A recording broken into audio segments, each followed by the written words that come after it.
Good morning mga bossing. Alright, magde-demo ulit tayo ng puzzle. Ito ang puzzle na ating ide-demo. Nakita natin sa libro.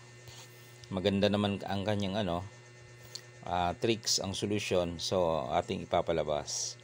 Ang rules dito, unang sulong puti, talo itong itim. Hindi na nga ito makakatabla mga boss. Okay, ide-demo natin at ating ipapaliwanag. Okay. Ano ang key move para talunin ang itim? Ganito lang. Magpakain ka dito. Yan. Tapos ipakain mo to, dadama siya. Kain siya dalawa.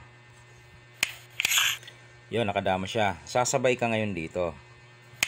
O, sa tagpong iyan mga boss, hindi niya pwedeng kainin ng isa lang. Yan o. Bawal. O. Kahit yung computer, bawal, ayo. Hindi niya makain. Bakit? Kasi merong obligadong tatlong kain. Yung dama ng itim kakain ng tatlo. Ito. Ayun. Yun ang tama. Kain naman ng puti. 5. Dama sa dulo. Ayan. Yan hindi natatabla mga boss. O. Anong susulong na itim? Dito siya. Dito lang yan. Dito siya. Dito lang. O. Pag sumulong doon, doon lang yan. O. Pwede siya dito. Dito. O. Diba dito siya. Dito ka. Maaring ito lang isulong niya saka ito. Kapag dito siya, pakain mo lang yan, ubos na yan.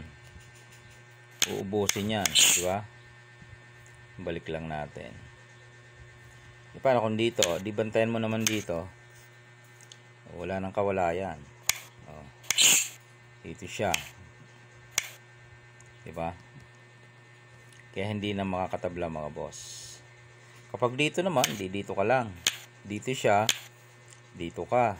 Dito siya, dito ka. Dito siya, dito ka naman. Bababa yan. Ayan, bantayan mo na. Okay na yan. Nag-sacrifice. Pag sumulong dito, pakain mo, ubos. Okay?